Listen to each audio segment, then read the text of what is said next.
Okay, આપણે આગળની theory છે વિદ્યુત ડાયપોલ. વિદ્યુત ડાયપોલ એટલે શું અને ડાયપોલ મોમેન્ટની આપણે વ્યાખ્યા સમજવાની અને તેના એકમો વિશે જાણવાનું છે. વિદ્યુત ડાયપોલ, ડાયનો મતલબ બે થાય, પોલ એટલે ધ્રુવ થાય. ટૂંકમાં એવું કહે છે બે ધ્રુવો ધરાવતી રચના છે. ટૂંકમાં એની સામાન્ય વ્યાખ્યા એવી થાય છે, હું બોલું છું એકવાર, લખાણ આપણે પછી તમને મોકલી દઈશું, કે એકબીજાથી પરિમિત અંતરે રહેલા બે વિજાતીય અને સમાન મૂલ્યના વિદ્યુતભારો. એકબીજાથી પરિમિત એટલે સપોઝ કે હું એમ કહું છું કે આ માઇનસ ક્યુ છે, આ પ્લસ ક્યુ છે. એકબીજાથી પરિમિત એટલે આનું સેન્ટર પોઈન્ટ છે, આ ડિસ્ટન્સ એ છે, આ ડિસ્ટન્સ એ છે. તો બે વિદ્યુતભાર વચ્ચેનું અંતર કેટલું થશે? 2a. પરિમિત એટલે ચોક્કસ અંતર કહેવાય, એમના વચ્ચેનું ચોક્કસ અંતર કેટલું છે? 2a છે. ઓકે, આ બે વિદ્યુતભાર કેવા છે? આ માઇનસ પ્લસ એટલે કેવા છે? વિજાતીય. એમની વેલ્યુએશન એટલે મૂલ્ય કેવા છે? સમાન છે. તો આ જે તંત્ર બને છે એ તંત્રને આપણે વિદ્યુત ડાયપોલ કહીએ છીએ. તો એટલા માટે કહેવામાં આવે છે કે એકબીજાથી પરિમિત અંતરે રહેલા બે વિજાતીય અને સમાન મૂલ્યના વિદ્યુતભારોના તંત્રને 110% આપણે શું કહીએ છીએ? વિદ્યુત ડાયપોલ કહીએ છીએ. હવે ડાયપોલ મોમેન્ટની વ્યાખ્યા કઈ તપાય? ટૂંકમાં ડાયપોલ મોમેન્ટ એટલે એનું મૂલ્ય કેટલું થાય? તો જોજો એકવાર, ડાયપોલ મોમેન્ટ એને પી વડે દર્શાવવામાં આવે છે. તો ડાયપોલ મોમેન્ટ પી એટલે શું લખાય? આપણે એક વખત સામાન્ય રીતે શાબ્દિક લખી નાખીએ સૂત્ર. તો બે વિદ્યુતભાર વચ્ચેનું અંતર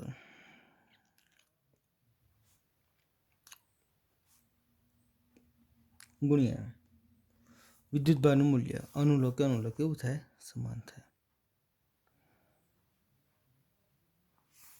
ચાલો, બે વિદ્યુતભારનું અંતર કેટલું છે? 2a છે.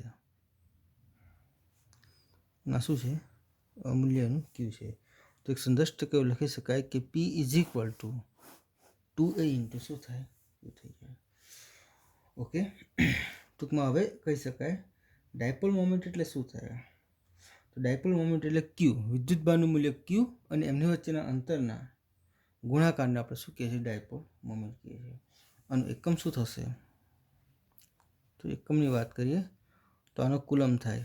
અંતર છે એટલે એનું શું થશે? મીટર. એટલે એકમ થશે કુલમ ઇન્ટુ મીટર. એનું પારિમાણિક સૂત્ર, તો પારિમાણિક સૂત્ર થશે તમારે આનું એમનું L1, અંતરનું L1, આનું થશે A1 T1. ટૂંકમાં L1 A1 T1 અથવા L1 T1 A1 લખી શકાય. હવે આ બીજી બાબત, આની દિશા શું હોય? તો આની દિશા ફિક્સ હોય. જેમ વિદ્યુત ક્ષેત્રની +2 માઇનસ હોય એમ અહીં +2 માઇનસ નથી હોતી, પણ એની એક ફિક્સ દિશા છે. આની દિશા થાય -2 પ્લસ થાય છે. શું થાય છે? -2 પ્લસ થાય છે. Okay, ready. તો એકમ થઈ ગયું, પારિમાણિક સૂત્ર પતી ગયું અને એની દિશાની વાત થઈ ગઈ. ત્યાર પછી એક બીજો મુદ્દો આવે છે. જો તમે આ જે અંતર છે, આ બે વિદ્યુતભાર વચ્ચેનું અંતર ધીમે ધીમે ઘટાડો. તો જો બે વિદ્યુતભાર વચ્ચેનું અંતર ધીમે ધીમે ઘટાડો તો એક સમયે બંને વિદ્યુતભાર એકબીજા પર સંપાત થઈ જાય. એટલે ટૂંકમાં આવું થાય કે આ માઇનસ છે, આ પ્લસ છે, અંતર છે તમે ધીરે ધીરે ઘટાડતા જાઓ તો એક વખતે બંને એકબીજા પર સંપાત થઈ જાય. તો આને શું કહેવાય? બિંદુવત ડાયપોલ કહેવાય. શું કહેવાય? બિંદુવત ડાયપોલ. તો બિંદુવત ડાયપોલ ક્યારે બને? તમે જો અંતર ઘટાડો એટલે લિમિટ 2a છે ટેન્સ ટુ 0 લઈ લો, એટલે લિમિટને તમે એનું વચ્ચેનું અંતર છે એને ટેન્સ ટુ 0 એટલે અંતર કેવું થાય? ઘટાડો. તો 110% આ 2a ટેન્સ ટુ 0, જો તમે આને 0 લઈ લેશો તો 110% એનું ડાયપોલ કેવું મળશે? 0 મળશે. ઓકે, થઈ ગયું. અથવા તો બીજું શું કરી શકાય? તો સાંભળજો એકવાર શાંતિથી. જો ક્યુ ટેન્સ ટુ ઇન્ફાઇનાઇટ લો, શું લેવામાં આવે? જો ક્યુ ટેન્સ ટુ તમે ઇન્ફાઇનાઇટ લઈ લો, એટલે જો તમે ક્યુની વેલ્યુ ઇન્ફાઇનાઇટ લો એટલે આવું થાય. જો તમે આમાંથી ક્યુ છે માં 2a ને કરતાં બનાવો, ક્યુ મૂક્યો. હવે જો આ વેલ્યુ તમે ઇન્ફાઇનાઇટ લો ને તો P/ઇન્ફાઇનાઇટ, તો જવાબ શું આવે? 0. તો 2a બરાબર શું થઈ જાય? 0. ટૂંકમાં એવું કહેવામાં આવે છે કે જો 2a ટેન્સ ટુ 0 હોય તો પણ બિંદુવત ડાયપોલ મળે, અને જો ક્યુ ટેન્સ ટુ ઇન્ફાઇનાઇટ હોય તો પણ મળે. જો વિદ્યુતભાર અનંત હોય તો પણ તમને બિંદુવત ડાયપોલ મળે, અને 2a ટેન્સ ટુ 0 હોય તો પણ આપણને બિંદુવત ડાયપોલ મળે. ટૂંકમાં આ બે વસ્તુ ખાસ યાદ રાખવાની, 2a ટેન્સ ટુ 0 હોય અથવા તો q ટેન્સ ટુ ઇન્ફાઇનાઇટ હોય. તો આ બંને માટે આપણું જે ડાયપોલ છે એ ડાયપોલના બંને વિદ્યુતભાર એકબીજા પર સંપાત થાય એટલે એ જે ડાયપોલ છે એ ડાયપોલ આપણને કેવો મળશે? બિંદુવત ડાયપોલ મળે છે. ઓકે, હવે આપણે એક આના પછી એક નવી થિયરી આવે છે કે આ જે ડાયપોલ છે એ ડાયપોલ જે બે વિદ્યુતભાર ધરાવે છે, જો ડાયપોલ બે વિદ્યુતભાર ધરાવે તો બંને વિદ્યુતભારનું શું હોય? વિદ્યુત ક્ષેત્ર હોય. તો આપણે એક અલગ મુદ્દો એવો સમજીશું કે ડાયપોલ એક્સ અક્ષ ઉપર હોય તો એક્સ અક્ષની દિશામાં કોઈ બિંદુ હોય તો ડાયપોલ વડે ત્યાં વિદ્યુત ક્ષેત્ર કેટલું મળશે? અને જો ડાયપોલ એક્સ અક્ષ ઉપર હોય તો એને લંબ દિશા એટલે કો તો વાય કો તો ઝેડ, તો એ વાય દિશા અથવા ઝેડ દિશામાં કોઈ બિંદુ હોય તો ત્યાં વિદ્યુત ક્ષેત્ર કેટલું મળશે? તો આપણી આ બે થિયરી થશે. આપણે એને અલગ મેથડથી થોડુંક બતાવીશું તમને. આપણે ખાસ અને આ રીતે સમજવાની, અને આ રીતે તમે લખશો એક્ઝામમાં તો પણ કોઈ ખોટું આપવાનું નથી. Okay, ready. આપણી નવી થિયરી આવે છે વિદ્યુત ડાયપોલની અક્ષ ઉપરના કોઈ બિંદુએ ઉદ્ભવતું વિદ્યુત ક્ષેત્રનું સૂત્ર. ઓકે, વિદ્યુત ડાયપોલની અક્ષ ઉપરના કોઈ પણ બિંદુએ ઉદ્ભવતું વિદ્યુત ક્ષેત્ર. ટૂંકમાં એવું કહેવામાં આવે છે કે જો ડાયપોલ તમારે એક્સ અક્ષ ઉપર હોય અને બિંદુ ક્યાં હોય? એક્સ અક્ષ પર. જો ડાયપોલ વાય પર હોય અને બિંદુ ક્યાં હોય? વાય અક્ષ ઉપર. અને જો ડાયપોલ ઝેડ પર હોય અને આપેલ બિંદુ ક્યાં હોય? ઝેડ પર. ટૂંકમાં એવું કહે છે જે દિશામાં ડાયપોલ હોય એ દિશામાં આપેલું બિંદુ હોય કે જ્યાં વિદ્યુત ક્ષેત્ર શોધવાનું હોય તો તમારે આ થિયરી ઉપયોગ થઈ શકે છે. ઓકે, જોઈ લેજો એકવાર. આ ડાયપોલ આપ્યું છે માઇનસ ક્યુ છે, પ્લસ ક્યુ છે, એમના વચ્ચેનું અંતર 2a થાય એટલે સેન્ટરથી અંતર આ એ થશે ને આ કેટલું થશે? એ થશે. હવે એવું કહે છે જે બિંદુએ વિદ્યુત ક્ષેત્ર શોધવાનું છે એ બિંદુ ડાયપોલના કેન્દ્રથી કેટલા અંતરે છે? ઝેડ અંતરે છે. તો આ ઝેડ અંતર આપણે બતાવેલું છે. અહીંથી આ એ થશે અને આ પણ કેટલું થશે? એ થશે. ઓકે, ડાયપોલની દિશા -2 હોય એનો મતલબ એવો થાય કે આ જે મેં એરો બતાવ્યો છે એ એરો શું બતાવ્યો? ડાયપોલ મોમેન્ટની ડાયરેક્શન બતાવી છે. આ એરાને પ્લસ પી કેરેટ કહેવાય, અને ઓપોઝિટ હોય તો શું કહેવાય? માઇનસ પી કેરેટ કહેવાય. ઓકે, તો સૌ પ્રથમ આપણે જોઈ લઈશું. જોજો, માઇનસ પ્લસ ક્યુથી પી બિંદુનું અંતર, એટલે અહીંથી આ અંતર કેટલું થાય? તો આ કેટલું છે? ઝેડ. અને આ ઝેડમાંથી તમે એ બાદ કરો તો આ અંતર મળી જાય, તો આને શું કહેવાય? ઝેડ માઇનસ એ કહેવાય. ચલો બીજો પોઈન્ટ, માઇનસ ક્યુથી પી બિંદુનું અંતર. ઓકે, અહીંથી તો અહીંથી માંડીને આ, અથવા તો એક કામ કરો, અહીંથી આ કેટલું છે? એ, અને આ કેટલું છે? ઝેડ. તો ઝેડ વત્તા એ કરો તો ચાલે ને? એટલે આ ટોટલ ડિસ્ટન્સ કેટલું થશે? માઇનસ ક્યુ માટે ઝેડ પ્લસ એ થશે. પટી ગયું? હવે કશું નથી કરવાનું. પ્લસ વડે વિદ્યુત ક્ષેત્ર અને કોના વડે વિદ્યુત ક્ષેત્ર? માઇનસ વડે. ઓકે, જોજો, ઈ પ્લસ સદિશ સ્વરૂપે કે ક્યુ અપોન આર સ્ક્વેર લખો છો ને, તો ઝેડ માઇનસ એ સ્ક્વેર. હવે આની ડાયરેક્શન આમ હોય, પ્લસનું આ બિંદુ, પ્લસનું બહાર તરફ, એટલે આ બાજુ હશે. ટૂંકમાં આને શું કહેવાય? પી કેરેટ કહેવાય. ઓકે, તો અહીં લખાશે પી કેરેટ. આ એક નંબર. માઇનસ વડે તો કે ક્યુ, અંતર કેટલું છે? ઝેડ પ્લસ એ છે ને, તો ઝેડ પ્લસ એ સ્ક્વેર. માઇનસ શું હોય? તો માઇનસનું વિદ્યુત ક્ષેત્ર એના તરફ હોય,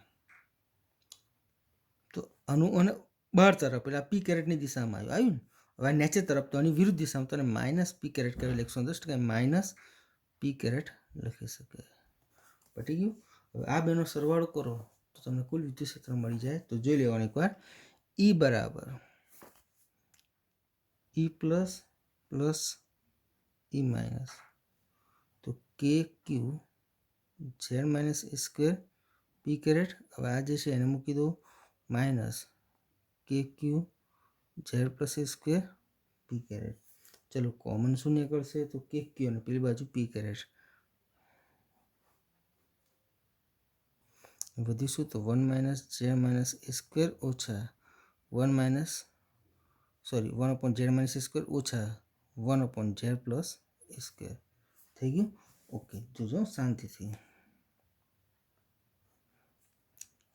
चलो आ अहीं जशे आ ए वत्ता बी कौंस पूरानो वर्ग एवुं थाय એટલે जेड स्क्वेर प्लस 2ZA वत्ता ए स्क्वेर आ अहीं जशे पण माइनस छे ने निशानी बदले जो अनुसादरूप शुं थाय तो Z square minus 2ZA plus A square तो Z square minus 2ZA plus A square थाय ने निशानी चेन्ज थाय એટલે લખી શકાય माइनस जेड स्क्वेर माइनस वच्चे आवतुं हतुं तो प्लस थई जशे प्लस 2ZA अने छेल्લું पद प्लस आवतुं तो केवुं थशे माइनस तो माइनस ए स्क्वेर। ओके आ कई रीते सादुरूप आप्युं छे तो ए वत्ता बी कौंस पूर्ण वर्गनी रीते हवे बेनो गुणाकार करी देवानो Z minus A square Z plus A square तो जो आ जहे आ जतुं रहे आ जतुं रहेशे आ जतुं रहेशे। ओके हवे शुं रहेशे जुओ तो 12 रह्या छे के क्यू हवे 2ZA वत्ता 2ZA જોઈ લો 2ZA 2ZA એટલે શું થયા 4ZA અને આ તો જેમ છે એમ જ છે 12 પી કેરેટ છે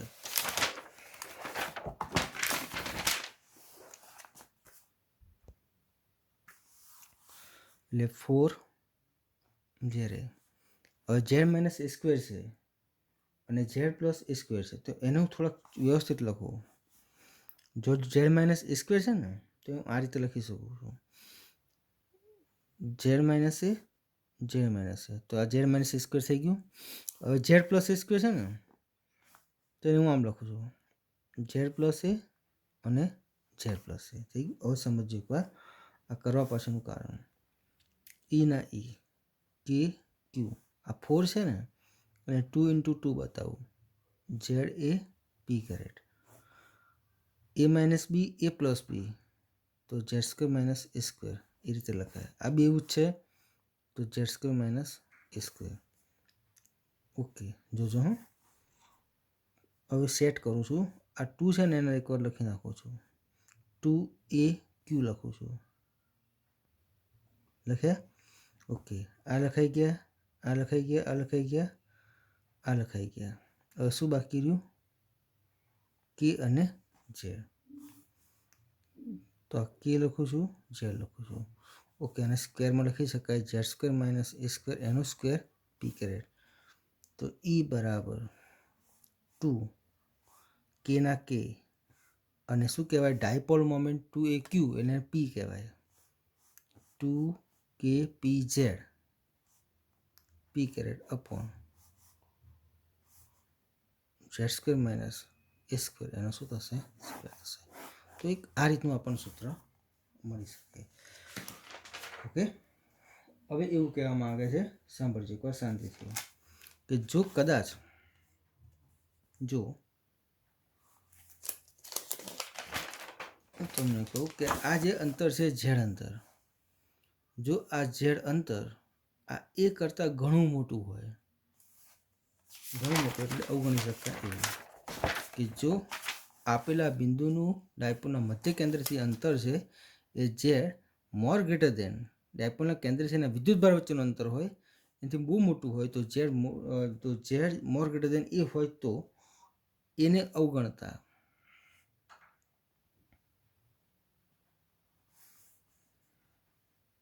ई बराबर 2KP झेड लखाय एने काढ नाखो तो 2 ने 2 4 थशे नीचे पी कैरेट 1 घात ने 4 घात एटले नीचे शुं रहेशे 3 घात 2KP झेड क्यूब शुं थशे पी कैरेट।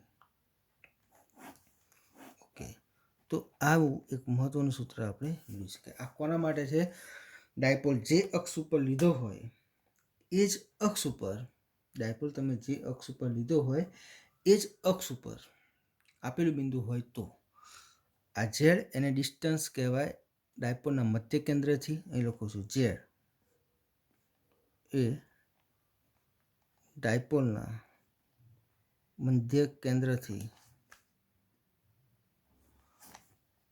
આપેલા બિંદુનું અંતર થઈ ગયું. આ પી શું છે? Dipole moment. એટલે શું લખાય? 2a ઇન્ટુ ક્યુ લખાય. શું લખાય? 2a ઇન્ટુ ક્યુ. પછી ઓકે, હવે આ જો એની વાત કરવી હોય તો એ શું છે?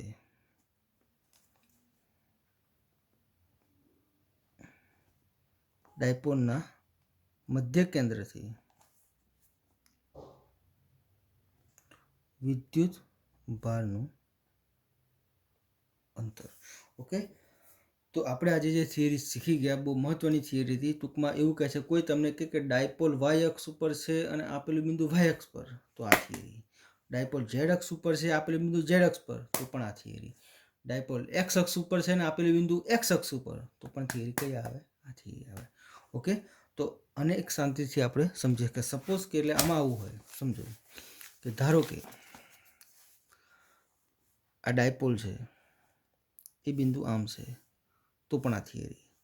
આ ડાયપોલ છે, બિંદુ આમ છે, તો પણ આ થિયરી.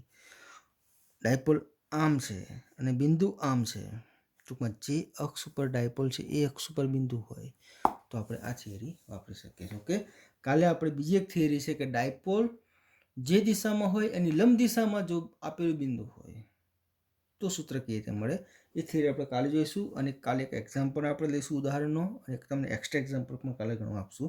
તો આજે આપણે બતાવ્યું ડાયપોલ એટલે શું, અને ડાયપોલની અક્ષ ઉપર રહેલા બિંદુ માટે વિદ્યુત ક્ષેત્ર શોધવાનું સૂત્ર.